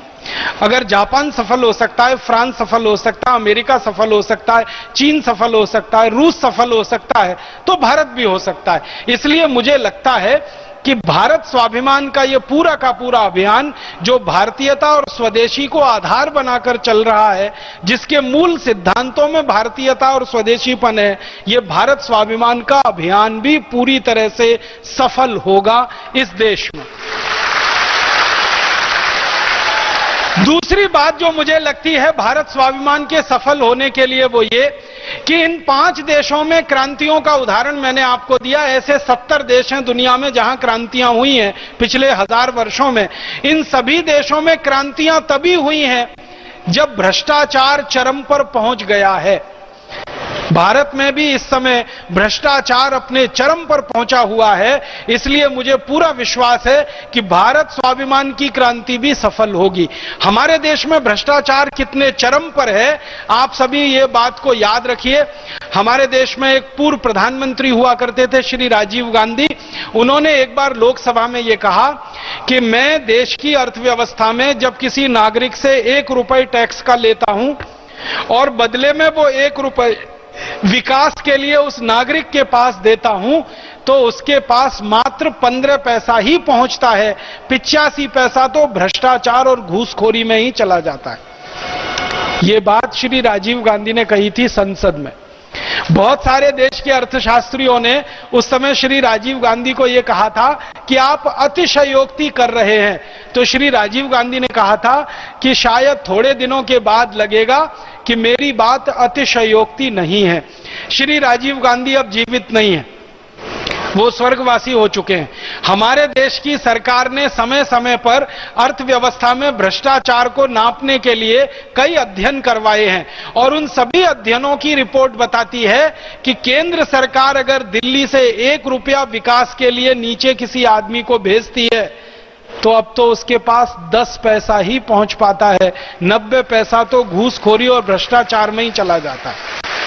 अब आप सोचिए कि जब देश के विकास के लिए 1 रुपया सरकार के द्वारा खर्च किया जाए और उसमें से 90 पैसा भ्रष्टाचार में चला जाए, घूसखोरी में चला जाए, इसका मतलब क्या हुआ कि विकास के लिए खर्च होने वाले धन का 90% लूटमारी में जा रहा है। घूसखोरी माने लूटमारी, डकैती, सीधे सीधे डकैती और लूटखोरी में 90% धन जा रहा है। इसका अर्थ क्या हुआ? परम पूजनीय स्वामी जी आपको थोड़ी देर पहले कह रहे थे कि सारे देश के विकास के लिए केंद्र सरकार, राज्य सरकार और स्थानीय सरकार का जो 1 साल का बजट है 20 लाख करोड़ का है। अगर इस 20 लाख करोड़ में से 90% घूसखोरी और लूटखोरी में जा रहा है और मात्र 10% ही देश के विकास के काम में आ रहा है, तो इसका सीधा सा मतलब है कि साल में 20 लाख करोड़ में से 18 लाख करोड़ रुपए लूटा जा रहा है, बर्बाद हो रहा है और मात्र 2 लाख करोड़ रुपए ही विकास पे खर्च हो रहा है। 115 करोड़ की जनसंख्या में साल में 2 लाख करोड़ रुपए विकास का खर्च है, 18 लाख करोड़ घूसखोरी और भ्रष्टाचार में जा रहा है। इसका माने भ्रष्टाचार भारत में पूरे चरम पर है और आने वाले समय में अगर व्यवस्था को हमने नहीं बदला तो ये भ्रष्टाचार और बढ़ने वाला है। इसी भ्रष्टाचार का दुष्परिणाम है कि भारत के नेताओं ने पिछले 63 साल में देश के लोगों के खून पसीने की कमाई के पैसे में से 100 लाख करोड़ रुपए से ज्यादा लूटकर विदेशी बैंकों में, स्विट्जरलैंड की बैंकों में जमा कर रखा है। इसका माने भारत में भ्रष्टाचार अपने चरम पर है। अब ध्यान दे देना है कि जब जब दुनिया के जिस देश में भ्रष्टाचार चरम पर हुआ है उसी समय लोगों ने क्रांति की है। तो आज भारत में भ्रष्टाचार पूरे चरम पर है, इसलिए मुझे पूरा विश्वास है कि भारत में भी क्रांति अब होगी और व्यवस्था परिवर्तन होगा। भारत का भ्रष्टाचार इतने चरम पर है कि यहां के लोग तो कफन को बेचकर खाने की तैयारी में बैठे हैं। इतने भयंकर भ्रष्टाचार वाले भारत में क्यों नहीं क्रांति सफल होगी? मुझे तो लगता है कि जरूर सफल होगी। इसलिए भारत स्वाभिमान के अभियान का मूल जो उद्देश्य है और मूल सिद्धांत है, भ्रष्टाचार की समाप्ति हमारा उद्देश्य है, सिद्धांत स्वदेशी और भारतीयता का है। मुझे लगता है कि जरूर यहां भी क्रांति सफल होगी। और एक बात मुझे जो ध्यान में आपके लानी है वो ये कि दुनिया के जिन देशों में भी क्रांतियां हुई हैं वो क्रांतियों के लिए भूमि बनी है जब वहां गरीबी बहुत बड़ी हो, भूखमरी बहुत बड़ी हो, बेरोजगारी बहुत बड़ी हो, महंगाई बहुत बड़ी हो। भारत में भी आप देखो गरीबी कितनी भयंकर है। 115 करोड़ भारतवासियों में 84 करोड़ भारतवासी इतने गरीब हों कि दिन में 20 रुपए भी खर्च करने के लिए उनके पास ना हो। हमारी 77% जनसंख्या भयंकर गरीबी में रह रही हो। और क्या गरीबी होगी? जब हम आजाद हुए थे तो 4 करोड़ भारतवासी गरीब माने जाते थे। अब आजादी के 63 साल में 84 करोड़ भारतवासी गरीब हो गए। माने आजादी के 63 साल में गरीबी 21 गुनी बढ़ गई। बहुत लोग मुझे ये कहते हैं कि राजीव भाई गरीबी इसलिए बढ़ गई कि जनसंख्या बहुत बढ़ गई। अगर जनसंख्या बढ़ने की बात देखेंगे तो आजादी मिली उस समय हम 33 करोड़ थे 1947 में, अब हम 115 करोड़ हो गए। तो जनसंख्या हमारी 3.5 गुनी बढ़ी है, तो गरीबी भी 3.5 गुनी बढ़नी चाहिए। तो 4 करोड़ की गरीबी 12 करोड़ होनी चाहिए, लेकिन गरीबी 4 करोड़ लोगों से बढ़कर 84 करोड़ तक कैसे पहुंच गई? जनसंख्या 3.5 गुनी बढ़ी, गरीबी 21 गुनी कैसे बढ़ गई? गणित के किसी सिद्धांत से हम इसे सिद्ध नहीं कर सकते। अगर जनसंख्या 3.5 गुनी बढ़ रही है तो गरीबी 3.5 गुनी बढ़नी चाहिए। जनसंख्या 3.5 गुनी बढ़ी, गरीबी 21 गुनी बढ़ गई। इसका एक ही उद्देश्य, एक ही का जवाब है, वो ये कि जनसंख्या भले 3.5 गुनी बढ़ी हो, लेकिन आजादी के 63 साल में इस देश की लूट 21 गुना बढ़ गई है। घूसखोरी, भ्रष्टाचार 21 गुना बढ़ गया है, जिसके कारण ये गरीबी इस देश में बढ़ गई है। तो गरीबी इस देश में है जो क्रांति के लिए बहुत बड़ा आधार बनाता है। बेरोजगारी इस देश में कितनी भयंकर है। हमारी सरकार ये कहती है कि 2 हाथों से काम करने वाले भारत में 64 करोड़ लोग रहते हैं, जिनके 2 हाथों में दम है काम करने का। माने काम करने की उम्र जिन लोगों की है, ऐसे 64 करोड़ लोग इस देश में हैं। अंग्रेजी में इसको कहा जाता है वर्किंग एज। हमारे देश में जिनकी काम करने लायक उम्र है वो 64 करोड़ हैं, और इनमें से सम्मानजनक काम सिर्फ 3.5 करोड़ लोगों को ही मिल पाया है आजादी के 63 साल में। जिसको हम कहते हैं सम्मानजनक रोजगार, वो सिर्फ भारत में 3.5 करोड़ लोगों को है। 64 करोड़ लोगों में से 3.5 करोड़ लोगों को ही सम्मानजनक काम है, बाकी के लोगों को तो सम्मानजनक काम ही नहीं है इस देश में। और ये 3.5 करोड़ लोग कौन हैं? बैंकों में काम करने वाले, बीमा कंपनियों में काम करने वाले, सेना में काम करने वाले, वायुसेना में, नौसेना में, जल सेना में, थल सेना में, सरकार के पब्लिक सेक्टर में, राज्य सरकार में, कुल मिलाकर सरकारी स्तर पर काम करने वाले 3.5 करोड़ हैं। बाकी के लोगों के रोजगार की कोई व्यवस्था नहीं है। किसी को साल में 3 महीने काम मिलता है, किसी को साल में 2 महीने काम मिलता है, किसी को ठेला चलाना है, किसी को रेहड़ी लगानी है, किसी को सड़क के फुटपाथ पर बैठकर अपना माल बेचना है, वो भी शांति से नहीं बेच सकता। पुलिस वाले आते हैं, डंडा मार के कभी भी भाग जाते हैं। पुलिस वाले आते हैं, पैसे वसूल के कभी भी चले जाते हैं, तो सड़क पर ठेली लगाने वाले, रेहड़ी लगाने वालों को भी कोई सरकार इस देश में सम्मानजनक काम नहीं दे पाती है। किसानों का हाल इतना खराब है, आपने परम पूजनीय स्वामी जी के मुख से सुना, मात्र 40% खेत को ही पानी मिल पाया है, 60% खेती बिना पानी के है। भगवान ने पानी दे दिया तो खेती हो जाएगी, बारिश समय पर हो गई तो खेती हो जाएगी, बारिश नहीं हुई तो खेती नहीं हो पाएगी। इतना बुरा हाल खेतों का है। बहुत दर्दनाक बात मैं आपसे कहना चाहता हूं कि भारत की 60% खेती पानी के बिना है, भगवान के भरोसे है, प्रकृति के भरोसे है। अगर बारिश हो जाए तो ठीक है, नहीं बारिश हो पाए तो गांव से लोग उजड़ना शुरू हो जाते हैं। और सरकार के आंकड़े हैं कि हर 1 मिनट में 30 गांव के लोग गांव छोड़कर शहर भाग जाते हैं। वो झुग्गी झोंपड़ियों की जनसंख्या बढ़ाते हैं, फिर झुग्गी झोंपड़ियां बसना शुरू हो जाती हैं, क्योंकि गांव में बारिश नहीं हुई ठीक से, खेत में कुछ पैदा होगा नहीं, रोटी तो खानी है, पेट की आग तो बुझानी है, तो लोग शहर में जाते हैं, मुंबई में जाते हैं, धारावी में रहना शुरू करते हैं, बेंगलोर में जाते हैं, दिल्ली में जाते हैं, झोंपड़पट्टियों में रहना शुरू करते हैं। और बहुत दुख से कहना पड़ता है कि मुंबई, दिल्ली, मद्रास, हैदराबाद, सिकंदराबाद जैसे बड़े शहरों में 65% आबादी झुग्गी झोंपड़ियों में रहती है। और उन झुग्गी झोंपड़ियों में रहती है जहां 10 बाई 10 फीट की एक छोटी सी खोली होती है, उसमें 8-10 आदमी भेड़ बकरी की तरह से रहते हैं। कीचड़ होता है, नाली होती है, कुत्ते होते हैं, बदबूदार स्थिति होती है। मैं तो धारावी की झोंपड़पट्टियों में इतनी बार गया हूं, आप अगर जाएं तो नाक पर रूमाल रखे बिना 1 मिनट वहां खड़े नहीं हो सकते। आप कल्पना करिए कि लोग वहां सालों साल अपनी जिंदगी गुजार देते हैं, क्योंकि गांव से पूरी तरह से बेघर होकर, उजड़कर वो शहर में आए हैं, क्योंकि गांव में रोजगार की कोई व्यवस्था नहीं है, क्योंकि गांव में खेतों को पानी नहीं है, क्योंकि खेतों में कोई उत्पादन की स्थिति नहीं है, गांव में रोजगार का कोई साधन नहीं बन पाया, सरकार की नीतियां ऐसी नहीं है जो गांव में रोजगार का बढ़ावा कर सके।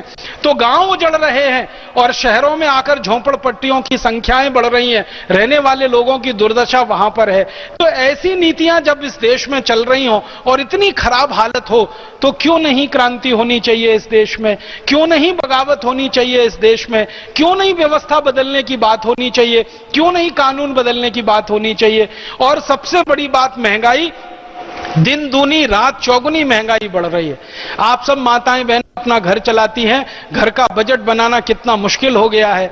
1992 के पहले 5,000 रुपए महीने में घर चलता था, अब 10 से 15,000 रुपए महीने में घर चलना मुश्किल हो गया है। महंगाई भारत में चरम पर पहुंच रही है और सरकार के हाथ पर फूले हुए हैं। बड़े बड़े अर्थशास्त्री ये कह रहे हैं कि इस महंगाई पर लगाम लगाना हमारे बस में नहीं है, क्योंकि सरकार ने जो नीतियां बनाई हैं और जो कानून बनाए हैं वो महंगाई बढ़ाने वाले ही है, और महंगाई को घटाने वाली नीतियां इनके पास है नहीं, कानून है नहीं। महंगाई बढ़ी हुई है, गरीबी बढ़ी हुई है, बेकारी बढ़ी हुई है, मारामारी इस देश में बढ़ी हुई है, लोगों की दुर्दशा है, किसानों की दुर्दशा है, मजदूरों की दुर्दशा है। आखिर ऐसा क्या नहीं है इस देश में जो क्रांति करने के लिए फलीभूत हो नहीं सकता? मुझे लगता है कि रूस में, फ्रांस में, या फिर अमेरिका में, या तो जापान में, या तो चीन में जो क्रांतियां हुई, अगर वहां क्रांति होने के लिए 4-5 कारण थे, तो भारत में तो क्रांति होने के लिए 20 कारण हैं। इसलिए यहां भी क्रांति अब होगी और यहां भी व्यवस्था परिवर्तन का काम होगा, मुझे इस बात का संपूर्ण विश्वास है। और जिस देश में भी क्रांति हुई, कोई एक व्यक्ति ने विचार दिया, कोई एक व्यक्ति ने उस विचार के प्रयास के लिए संगठन बनाया, संगठन बनकर खड़ा हुआ और लोगों ने पूरी व्यवस्था को बदल दिया। हर एक देश में यह बात दिखाई देती है, अपने भारत में भी हमको यही दिखाई देता है। परम पूजनीय स्वामी रामदेव जी ने एक विचार हमको दिया कि 15 अगस्त 1947 को तो अंग्रेजों को भगाया, लेकिन अब अंग्रेजियत को भगाना बाकी है। 15 अगस्त 1947 को अंग्रेजों को भगाया, लेकिन अंग्रेजी भाषा को भगाना बाकी है। 15 अगस्त 1947 को ईस्ट इंडिया कंपनी को भगाया, लेकिन अभी 5,000 विदेशी कंपनियों को भगाना बाकी है। 15 अगस्त 1947 को एक अंग्रेजी कानून हटा इस देश में से, अभी 34,735 अंग्रेजी कानूनों को हटाना बाकी है। 15 अगस्त 1947 को अंग्रेज गए, लेकिन अंग्रेजी पुलिस अभी यहां है, अंग्रेजी न्याय व्यवस्था है, अंग्रेजी कानून व्यवस्था है, अंग्रेजी शिक्षा व्यवस्था है। यहां तो भारत में सब कुछ वही है, जो अंग्रेजों का है बस इतना ही है कि पहले गोरे अंग्रेजों के द्वारा वो चलता था, अब काले अंग्रेज चला रहे हैं। इसलिए भारत में आजादी की लड़ाई जो हुई है वो अधूरी है, उसको पूरा करने का काम हमें करना है। हमारे देश के क्रांतिवीर भगत सिंह, ऊधम सिंह, चंद्रशेखर, महात्मा गांधी, अशफाक उल्लाह, तात्या टोपे, झांसी की रानी लक्ष्मीबाई, नाना फडणवीस, ऐसे 7,32,000 से ज्यादा क्रांतिवीरों ने अंग्रेजों को भगाकर आजादी हमारे हाथ में दी है। अब हमें क्या करना है, उस आजादी की व्यवस्था को बदल के स्वदेशी और स्वतंत्र व्यवस्था बनाना है। ये काम हमें करना है। शहीदों ने एक काम किया, हमें उसके आगे का दूसरा काम करना है। हमारे देश में शहीद जितना करके गए उसके आगे का काम हम कर पाए, इसी के लिए भारत स्वाभिमान का अभियान है। ऐसा अभियान कभी 1975 में हमारे देश के एक महानायक जयप्रकाश नारायण ने शुरू किया था, लेकिन समय ने साथ नहीं दिया। समय से पहले उनकी मृत्यु हो गई, दोनों किडनियां उनकी फेल हो गई। उन्होंने व्यवस्था परिवर्तन का आंदोलन उठाया था, संपूर्ण क्रांति की बात उन्होंने की थी, और हर व्यवस्था परिवर्तन के आंदोलन में सत्ता परिवर्तन पहला चरण होता है। तो माननीय जेपी जी के नेतृत्व में व्यवस्था परिवर्तन का आंदोलन शुरू हुआ। एक कदम आगे बढ़ा, उन्होंने सत्ता बदल दी, और ऐसी सत्ता बदल दी जिसके बदलने की किसी को कल्पना नहीं थी। एक जमाने में कोई ये सोच नहीं सकता था भारत में कि श्रीमती इंदिरा गांधी की सरकार कभी गिर सकती है। माननीय जेपी जी के नेतृत्व में चले आंदोलन ने श्रीमती इंदिरा गांधी की सरकार को गिराया, सत्ता को बदल दिया। फिर आगे व्यवस्था बदलने का जो काम था वो अधूरा रह गया, क्योंकि जयप्रकाश जी समय से पहले चले गए, वो काम बिखर गया। मुझे ऐसा लगता है कि माननीय जेपी जी का अधूरा काम और 1947 में जो अधूरा काम छूट गया क्रांतिकारियों से, जो पूरा होना चाहिए था, भगवान ने वही काम हमारी झोली में डाला है, भारत स्वाभिमान की झोली में डाला है। भारत स्वाभिमान इस अधूरे काम को पूरा करेगा और इस काम में पूरी तरह से सफल होगा, ऐसा मेरा संपूर्ण विश्वास है। और इस विश्वास के होने का एक और कारण है कि जब भी कमान, जब भी नेतृत्व किसी ऐसे व्यक्ति के हाथ में होता है जो सन्यासी है, जब भी नेतृत्व किसी ऐसे व्यक्ति के हाथ में होता है जो निस्वार्थी है, जब भी नेतृत्व किसी ऐसे आदमी के हाथ में होता है जिसको सत्ता की आकांक्षा नहीं, जिसको सिंहासन की आकांक्षा नहीं, जिसको पद की आकांक्षा नहीं, ऐसे नेतृत्व के साथ होने वाला आंदोलन हमेशा सफल होता है। उसको असफल करने की ताकत दुनिया में किसी में कभी नहीं रही है। तो अपना भारत स्वाभिमान का आंदोलन भी ऐसा ही आंदोलन है। अपने को सत्ता नहीं चाहिए, अपने को संपत्ति नहीं चाहिए, अपने को पद नहीं चाहिए, अपने को प्रतिष्ठा नहीं चाहिए। अपने को सत्ता, संपत्ति, पद, प्रतिष्ठा कुछ नहीं चाहिए। अपने को तो एक और एक मात्र चाहिए कि भारत की गरीबी दूर हो, बेरोजगारी दूर हो, भुखमरी दूर हो, हमारा देश दुनिया में सबसे ज्यादा वैभवशाली बने, सबसे ज्यादा समृद्धशाली बने, सबसे ज्यादा संपत्तिशाली बने, दुनिया के चरम पर भारत पहुंचे।